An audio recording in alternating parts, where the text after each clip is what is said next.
All right, it's 9:09. Good morning. My name is Scott Redler. I'm the Chief Strategic Officer at TPLive.com. I figured, you know what? I know there's no 6:30 club on Fridays, but I will. I don't even know if this is working. I'll do a quick little video because I'm sure there are some traders that might have kept a little risk overnight, considering that yesterday we had a decent reversal after 4 down days into some support. So today you walk in and it's like, first misdirection, trappy day in a while. What do you do? Let me first see if this is actually working. Hold on, Chris. I don't see it live. Let me ask the Alpha team. Bobby, is it on? All right. So you guys can see it. Could you see it on the 6:30 club also? Anyway, I think it's coming through. Either which way, you know, I'm going to talk either to myself or to anyone that this is going to. At this point, you know, a week ago, we were really extended. You know, we've been really extended a few times, but a week ago, the SPYs, you know, hit its high of 443.90. If you remember, a week ago in the 6:30 club, I was selling premium. I was getting synthetically short. I was selling the SPY premium, the Q's premium, and reducing some risk because we were so extended from the moving averages. So bottom line is we came in, you know, 4 down days, so made some sense to cover some shorts. And then yesterday, you know, the SPYs reclaimed 430, 434, gave a little green candle. So you would think, you know, you get a little bit of upside follow-up usually when the market's methodical, when there's continuity, when it's not that trappy. Well, this morning it's a little bit different. So what does that say? It says maybe the market's changing and we have to have less risk on because, you know, I've been in some kind of portfolio approach actively probably since this day. This is when the actual bull market for traders was probably started on March 29th.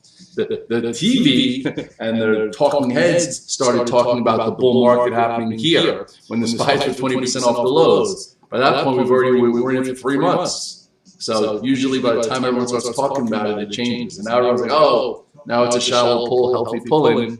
And who knows? And now let's see if they start running over traders and making it very, you know, a lot harder. But anyway, so yesterday's low is 433.60.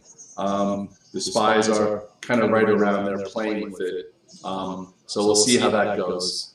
Sometimes they'll flush you out, and then, you know, around 10, 10:30, the buybacks will start, and then we start to crawl back up, and, you know, and we come off those lows. Sometimes we don't. So what do I do? So there were some things to be long yesterday, right? Tech was strong. You know, look to Apple today to see what happens. Apple, you know, held the 8-day, took out this range, and, you know, that looked pretty darn healthy, right? So if you're long Apple overnight, you didn't do the wrong thing as a trader, just you're not getting follow through. So now Apple's down $1.30. You know, maybe you see if there's a 5, 15-minute low to trade against. I'm in my biggest position overnight was Amazon. Okay, you look at the chart of Amazon, and you know, it gave you a nice clean move. It held the 8-day, took this out, took that out, closed on the highs. That usually is what a momentum trader looks for momentum. And today it's down. It's not down that much, actually. You know, Amazon is interesting. We'll see. It's only down 46 cents. So if you're in the right stocks, at least you're not getting too beat up. So Amazon was really strong yesterday. So that's something, you know, to go with. And then my P&L's not down that much because I focused on the stronger names. What is down for me the most this morning? It's actually Microsoft. Microsoft I bought back yesterday, first time in a while. Why? Well, you know, 3 down days, you sold strength at 351, maybe you bought here versus support, and it closed above a prior high, took back the 8-day. So I have some, so I nibbled a little bit this morning. You know, Microsoft's down a little bit more than it should be if it was acting like Amazon, but it wasn't as strong either. So I'm going to probably buy a little bit, see if it could rally, make money on what I buy a little bit first. And then if things are just a wet blanket, you know what? I'll probably sell it and say I'll revisit it and say, hey, you know what? This market's different now. It's trapping you. It's not paying you to take on risk. It's not giving you an easy way to trade around things. So no need to have so much risk on it. You know, people, if you've been in Microsoft since the gap up after earnings right here, which was what started this leg of this active sequence, you know, it's not the biggest deal. You know, you've been managing it. But at this point, hopefully, you know, if you are, you sold it as it got extended. So we'll see if this trend, a lot of these ascending channels are all intact until they're not. Until Apple breaks this trend, you could stay with it. But we'll see. I'm just saying in general. Tesla reversed yesterday. I do have a little Tesla, but I also sold calls. So I made like an overnight, buy the option, buy the stock, sell option. So it's like a covered call strategy for the day. So that's not so bad. I watched NVIDIA today. NVIDIA is holding the 8-day, holding 420. NVIDIA is only down 5. So some of these tech names aren't down that much. But the ones that no one's in, like everyone's talking about being in energy for the summer. Energy that Charles like horse. The IWM gave us a trade for 3 days and then got faulty again.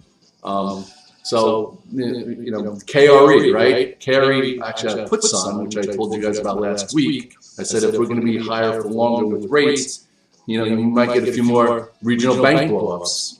And look what KRE did right here. It broke this ascending channel, and that trade was over. That oversold bounce, and this was good to have some puts on. So anyway, at this point, we're going to see how it goes. I do have some risk on. And some of the right risks. My worst position actually probably is going to be the spies and the Qs. I took a little spies and Qs with Amazon, Microsoft, a little Tesla, and actually this U. I did buy some U back. I sold U into this 45 area. It was a really nice trade for a lot of people in the community. This is when it was set up. I got really small, and I think I got stopped out somewhere around here. So I bought a little bit back on the close yesterday, and I'll probably add a little bit to go green from 45 back down to 37.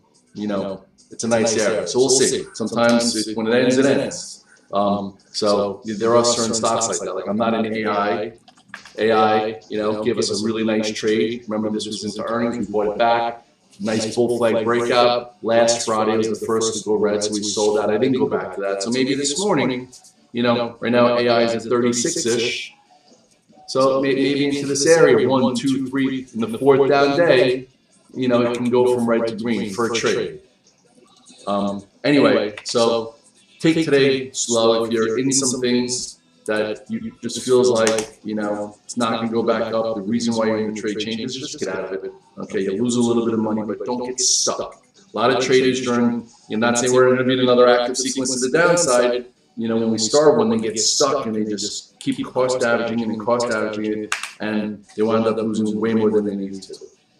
As of yesterday, I think a lot of us were all at the highs of our year. I got back like 4 weeks ago to my high water mark, and it's been a very consistent trade. Probably made money 28 out of 29 days. Then I lost a little bit on Wednesday, and I made more than that yesterday. Now today, so now my P&L is getting choppier like the market. So when that happens, do a little low gross, a little low net, and try and be a little bit more careful. So with that being said, it's 9:17. I wish you guys luck today. We'll see if some of these tech names could come off lows and we could salvage some of it. But if today turns into a wet blanket,